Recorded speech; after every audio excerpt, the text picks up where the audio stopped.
nhiều xin trâu. Này cũng mặc kè. Chú lò thấy cái gì bóp đi. Chú lò mà. Ồ.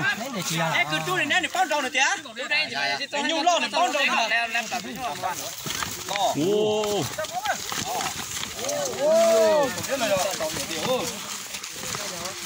Ồ. Ồ. Hút. Ôi xì. Nhìn này giá được quá không? Ôi xì. Ôi xì. Ôi xì. Đâu. Bà thấy món thế nhỉ? Ôi xì. Ôi xì. Giờ lò cái đen gì vậy? Chả khiếu lắm. Ôi xì. Sao. Đi chưa?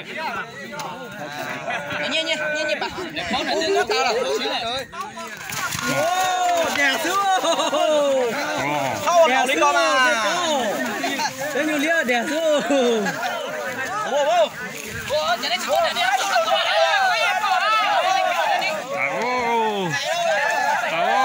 Bố ngạc cô. Chắc kia lắm.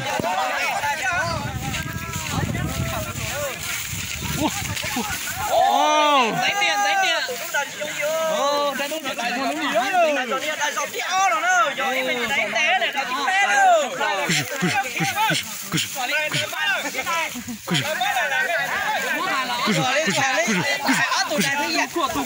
Rồi, ra đây kia lắm. Này ta chỉ mò. Đánh gì hả?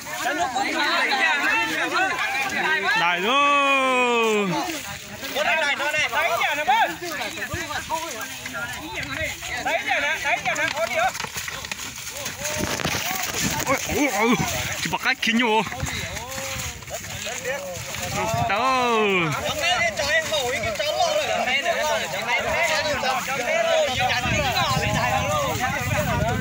Em ngỏ luôn.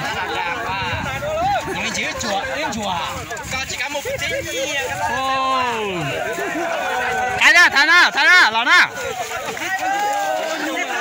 Thái.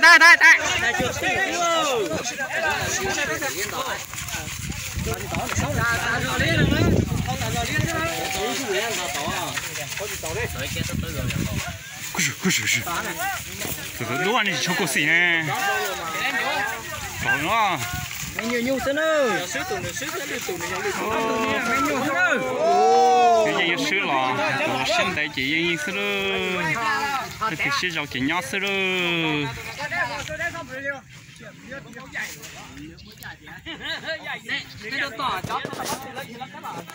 Này cho chị qua này cái đấy nhiều. Câu chuyện câu ly thế này luôn.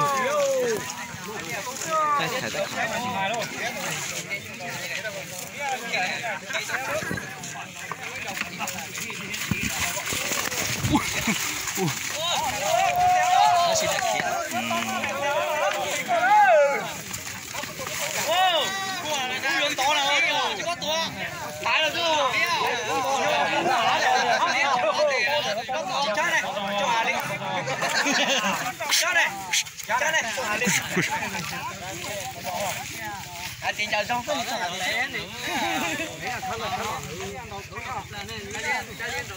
Lên mấy này hả? Dùng lia này là trình cho chống trâu là lúa à. Thả hả?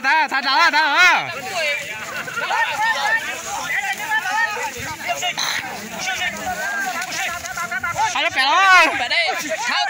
Tháo bắt từ. Ô, nhiệt khó nhiều á. Trời nó đầy rong tiền.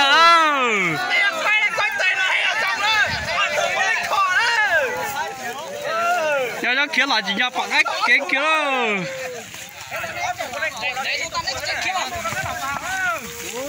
Đã dùng lia là vốn chuột.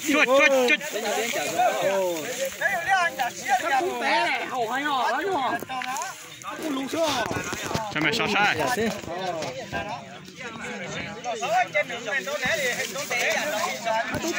Ồ, đây đâu mình chỉ cho lên số. Ta dùng đồng nhiên nó không liệt à? Nó tao xử lý nữa.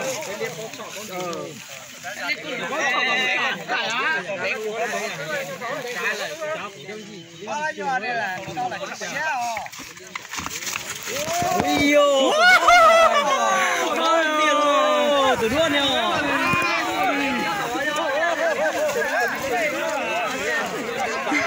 ngài nhà ta bắt chữ thành giấy rồi đó chỉnh chữ啦chị này nó phô tao mới chịu ô chó bắt từ giờ là phải làm chiếu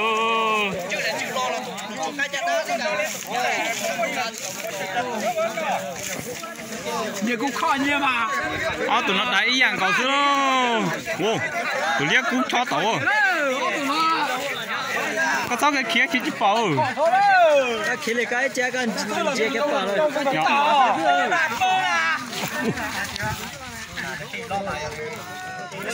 cho nó mẹ son này mẹ ôn nữa mẹ tuổi nó mẹ là nó ôn lên tiền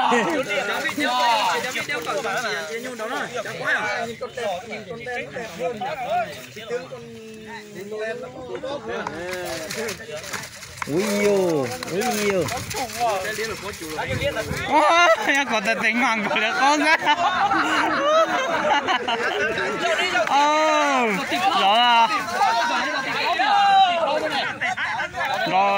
rồi tiệm á nó tiệm tụi lúc xưa nó rồi tiệm á chỉ có tụi xưa chỉ là phong bên kia thật cái gì mà tụi dân tụi xưa đó cái xưa rong thì nó tụi nhau xưa thì xin để tụi nhau xưa đó chỉ lo này mẹ cho nó mẹ ôn nữa nên sắp được trả nữa anh muốn trả lại nè của bé tiểu chứ không phải bé từ này nữa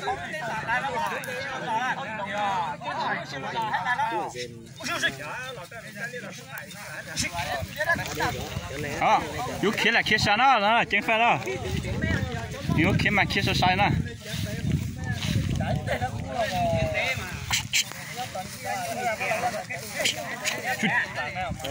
hẹn gì đó đại rong đó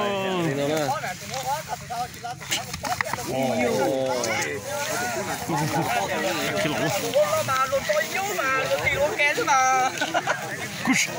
cút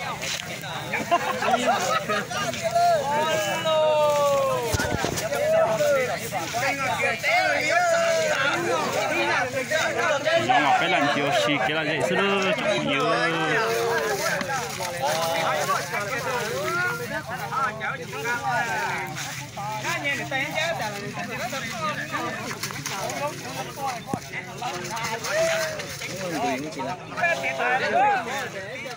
ngọt rồi đó ngọt hơn đâu rồi chỉ phanh hơn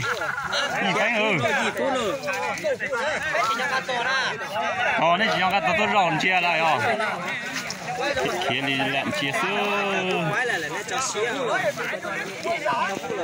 chỉ có tiền đâu không phải không tôi giờ chấp đó tôi bây giờ họ như tạt ô vô rồi quan tàu là tụi họ ăn thôi cái này mới trở lại xíu ta này phải nó hái ra rồi ta này chỉ có để phụ rồi lo cái rồi cân nặng này bao nhiêu họ này giờ chỉ đại thế này giờ đại là tổ con chứ mà có ít chỉnh nữa cho nên mày son nữa đó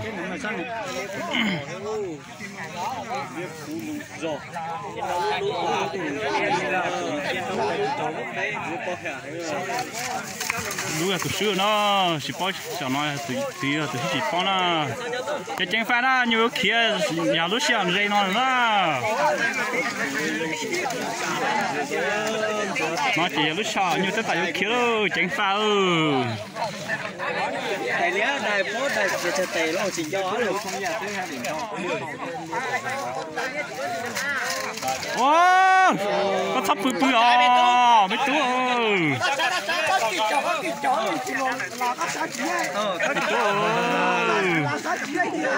có xíu Đâu bỏ nhau đâu.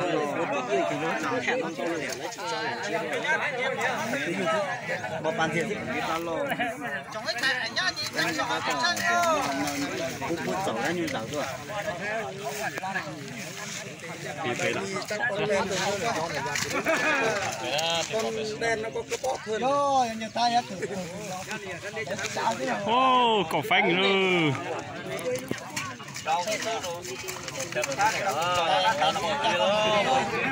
chất liếc cụt đại giống là ô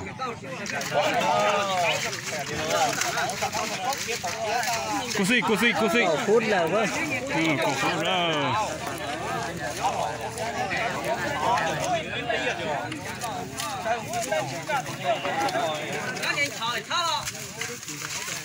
ô hai đứa con Tất kia sao tụi nhung lọt tháo luôn đi tư nào thì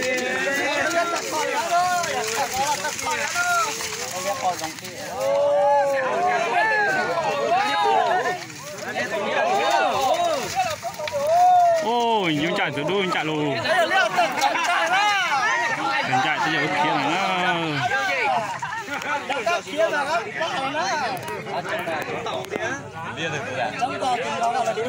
thì trong hình không cả từ đuôi chạy từ đuôi kia là chính chạy rất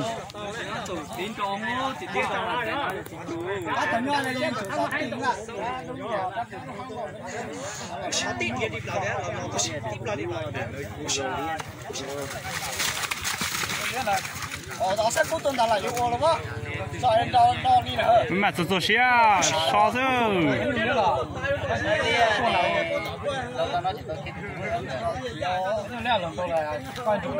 rồi theo tròn rồi tụi liếc kia rồi. đúng kia Rồi theo tụi liếc kia rồi. đúng kia đấy Rồi theo tụi đúc kia rồi. chắc là ta bồi rõ Cái gì rồi đó là chỉ cũng tập là bè kho có một cho kia.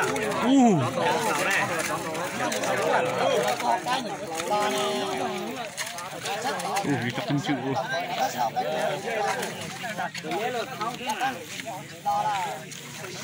chủ khiết cha đó cho nhung làm mà đây đeo quá là nó sao tổ thằng cố dưới kia rồi.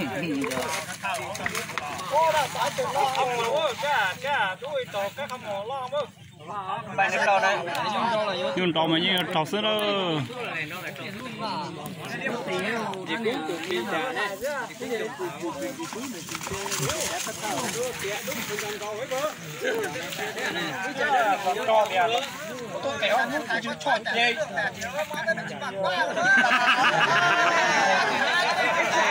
Có sổ đó. Cái dòng cho lên Facebook lên mua.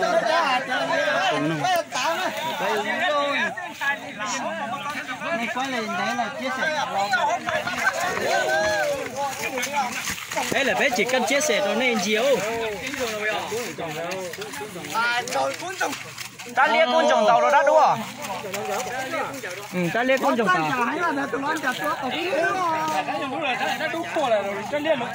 Lên từ xe bó nữa, chỉ hai lúa con nữa, lên từ xe bó mà chia xe bị đeo chắc là cái nghe có thể cũng phải chơi rau nữa.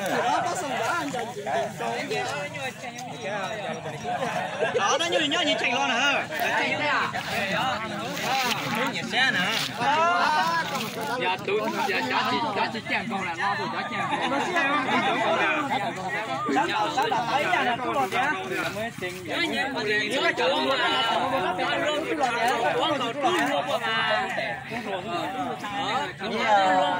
Nhìn giờ nó đã khớp phút đó nhưng mà nó có một cô đó rất to chọc đua là giờ này mới mẹ sao này nó to nè giờ này cho tôi biết tới đây là có cái gì mà hỏng quá đó là do sao lại rồi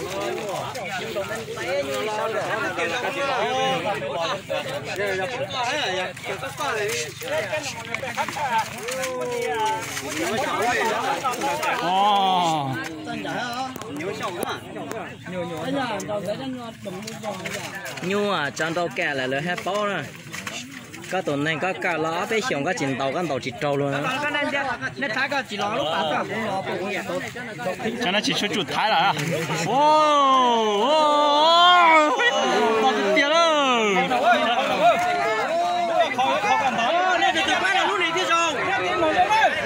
lo nữa nhung ở đây này quay con lò phải bươn cái nhung nào lo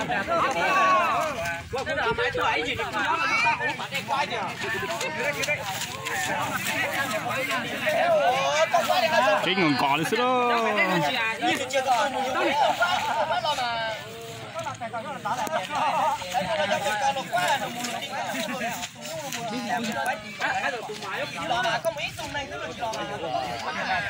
học kia hết sạch đó ở tụi nó hay già rồi lo xin luôn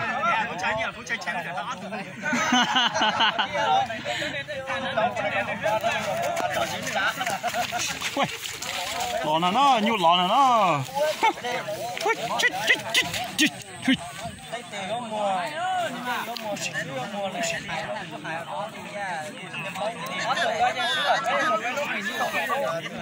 ôi không phải liều tự nhiên mà lọt từ lần tôi ý dạng có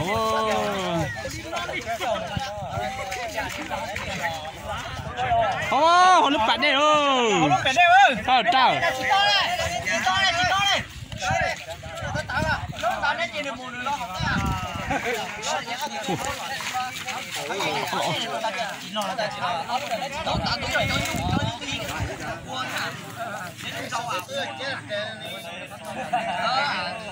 ô nó hành đấy rồi cột trò phanh rồi cột trò phanh hả cột trò là nào với cột té hả thế à bọn nhớ đại sứ đâu á tối này nó chỉ có khí đó xin luôn gì hết mà ô dùng ngải vô nào đó dùng ngải vô nào đó tụi nó nào cho nó nha dưới tại rồi mà dưới cái vô thế đó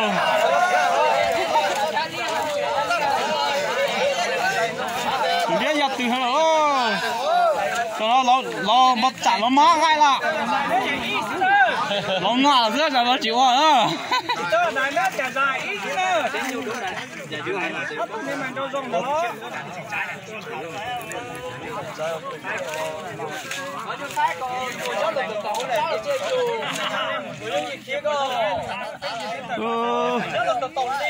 có tụi tí dân sữa đó chỉ biết đặt đó nào chỉ trong mà biết là sao xí đó cả một dây nhung rồi cho nó nhung kia rồi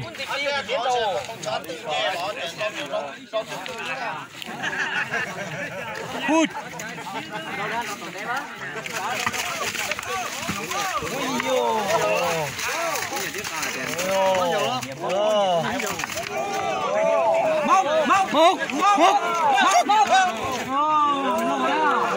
tự nhiên chán sẽ lăn lùn rồi tự nhiên sẽ lăn lùn rồi cũng mình chụp tạo này sao kiếm một cái lò nó này kiếm một cái lò nó thay chỉ trong nó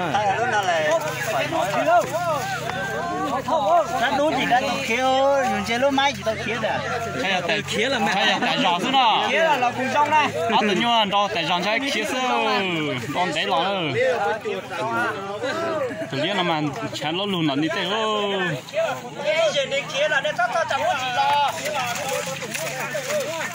kia là cái chỉ tập chân nữa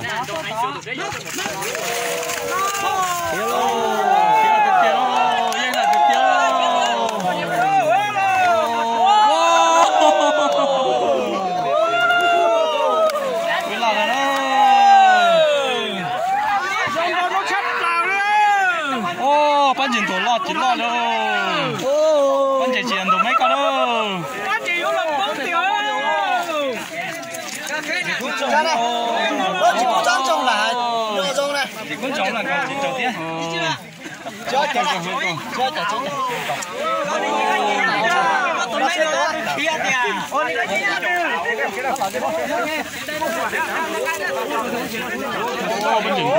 tập tụi nó làm luôn.